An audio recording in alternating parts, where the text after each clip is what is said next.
इस वक्त एक दिन में हमारी जिंदगी के 4 से 5 घंटे कम हो रहे हैं। जी हाँ, मामला बेहद ही गंभीर है और इस पर विचार भी करना बहुत ज्यादा आवश्यक है।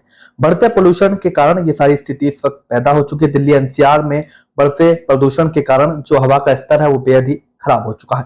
तो ऐसे में बढ़ते प्रदूषण की वजह से हमारे शरीर पर, हमारे स्वास्थ्य पर कितना असर पड़ सकता है, हमारी उम्र पर कितना असर पड़ सकता है, बात करने के लिए हमारे साथ हर्ष ईएनटी हॉस्पिटल के संचालक और नाक कान गले के विशेषज्ञ डॉक्टर ब्रजपाल त्यागी मौजूद है। सर, क्या कुछ कहेंगे? लगातार दिल्ली एनसीआर में जो प्रदूषण है वो लगातार बढ़ रहा है, ऐसे में एक्यूआई के बढ़ने से हमारी उम्र पर कितना असर होगा? जी देखिए, जो इंडेक्स पेपर में डिस्क्राइब्ड है ब्रिटिश मेडिकल जर्नल में, वो ये है कि जो आज का एक्यूआई है वो 40 सिगरेट पीने के बराबर है। एक सिगरेट हमारी 11 मिनट उम्र कम करती है। और अगर हम 40 सिगरेट की बात करें तो आप मान के चलें कि वो 5 घंटे से भी ज्यादा बनता है। 5 घंटे से ज्यादा हमारी एक दिन की लाइफ कम हो रही है। और जो एडिड सिगरेट पी रहे हैं, ये तो उनके लिए जो नहीं पी रहे हैं, जो एडिड पी रहे हैं, तो उसमें एक सिगरेट को हम ऐड करेंगे तो वो कितना हो जाएगा और हमारी लाइफ को कितना बड़ा थ्रेट है।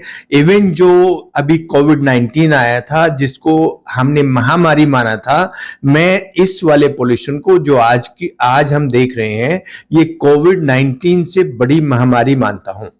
और मैं ये जो अपने सभी साथी हैं और जो एडमिनिस्ट्रेशन है, उन सबको ये बोलना चाहता हूं कि इसमें जो भी होना चाहिए इसको डायर इमरजेंसी करके किया जाए। इसका हेल्थ पे बहुत ही दुष्प्रभाव पड़ता है।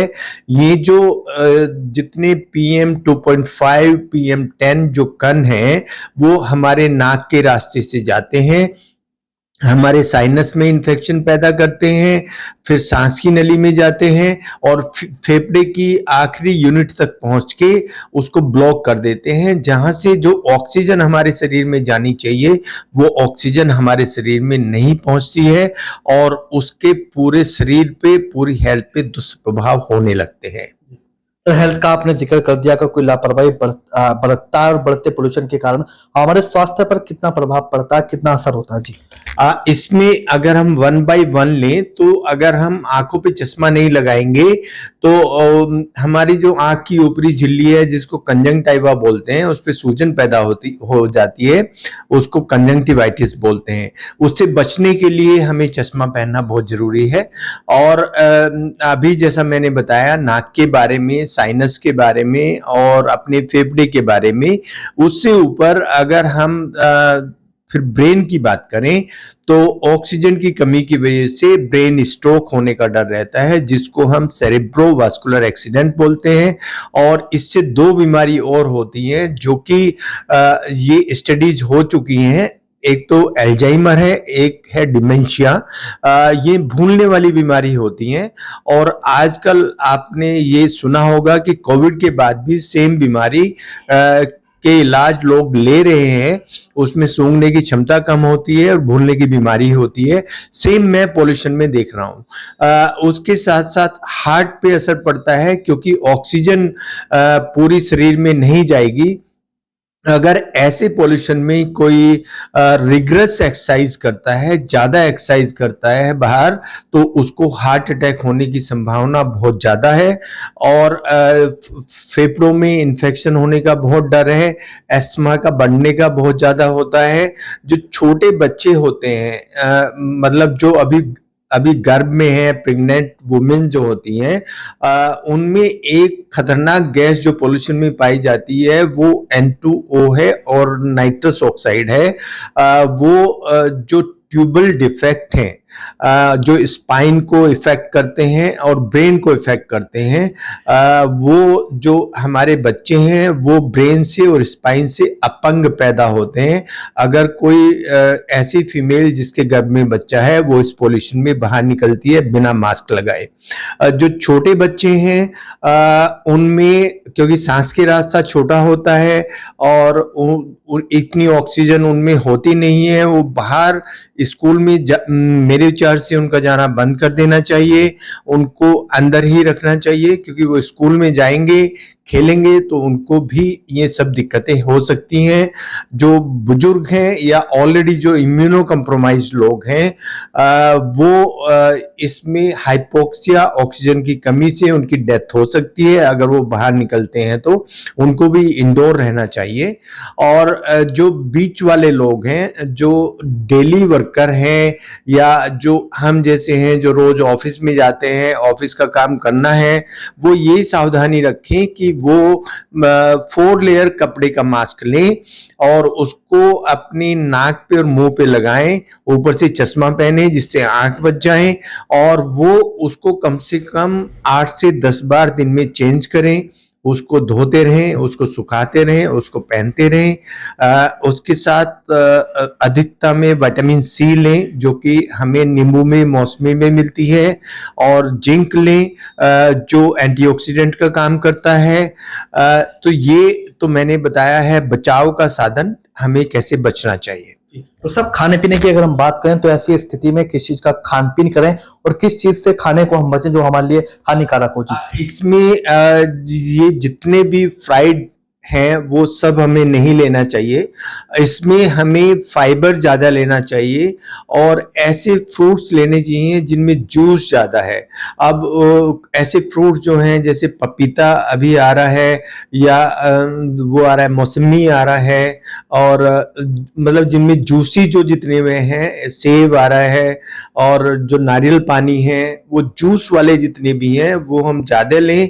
तो वो जो ये पॉल्यूशन का इफेक्ट है बॉडी में, उसके लिए एंटीऑक्सीडेंट का काम करते हैं। तो सब ऐसे में आप आईएमए इंडियन मेडिकल एसोसिएशन को क्या सलाह देना चाहेंगे ऐसी स्थिति में, जैसा कि आपने बताया कि कोविड-19 से भी बड़ी महामारी है, इस वक्त हमारी जिंदगी के एक दिन के 4 से 5 घंटे वो कम हो रहे हैं, तो ऐसे में इंडियन मेडिकल एसोसिएशन को क्या सलाह देना चाहेंगे, उनका क्या दायित्व बनता है जी?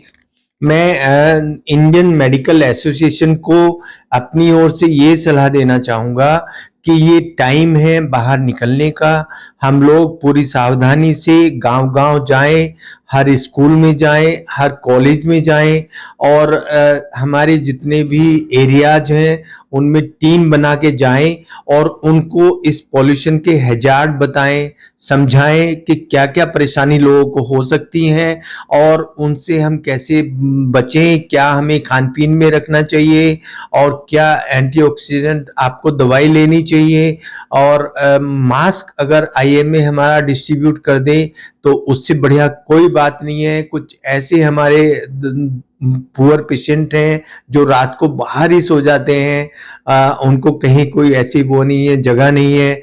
और मैं उसके साथ साथ जो म्युनिसिपैलिटी है उसको भी अपनी ओर से सलाह दूंगा कि ऐसे टाइम में कुछ ऐसे इंतजाम किया जाए जो बाहर सड़कों पे सोते हैं, उनके लिए अगर अंदर रख के उनको कोई एयर साफ करने वाली डिवाइस लगा के जो ऐसे लोग हैं उनको ऐसी जगह पर रखा जाए, उनके लिए कुछ हाउस या इस तरह की कोई चीज हो जो वहां रखें और जो बाहर सड़कों पे रहते हैं उनकी जान बच जाए। तो सब एक ये बड़ी स्थिति है कि एक दिन के जिंदगी के 4 से 5 घंटे कम हो जाना।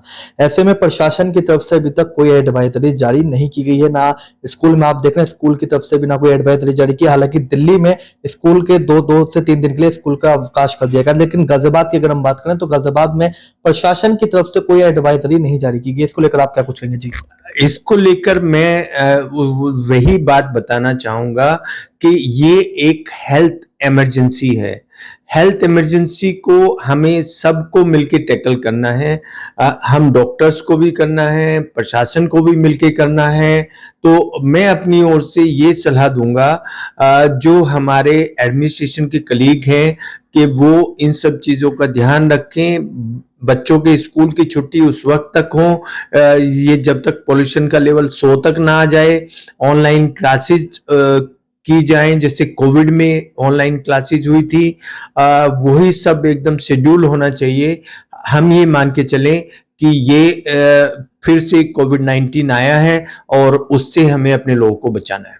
बहुत शुक्रिया। देखिए, नाक कान गले के विशेषज्ञ डॉक्टर ब्रजपाल त्यागी इस वक्त हमारे साथ मौजूद थे, जिनका साफ तौर पर कहना है कि दिल्ली एनसीआर में इस वक्त हवा की जो स्थिति बनी हुई है वो सांस लेने के लायक नहीं है। ऐसी स्थिति में आप एक दिन में अगर लापरवाही बरतते हैं तो एक दिन में आपकी जिंदगी के 4 से 5 घंटे कम हो रहे हैं। और जो लोग स्मोकिंग करते हैं उनके लिए ये जो हवा है ये और भी बेहद ही बेकार है। तो आप अगर लापरवाही बरतेंगे तो आपकी जान भी जा सकती है। साफ तौर पर डॉक्टर बीपी त्यागी ने बताया कि ऐसी स्थिति में आप मास्क लगाएं, प्रोटीन वाला फूड आप लें और आंखों पे चश्मा जरूर लगाएं, जिससे कि आप इससे बचाव कर सकते हैं। कैमरा पर्सन दीपक कुमार के साथ सिटी न्यूज के लिए मैं विशाल रावत।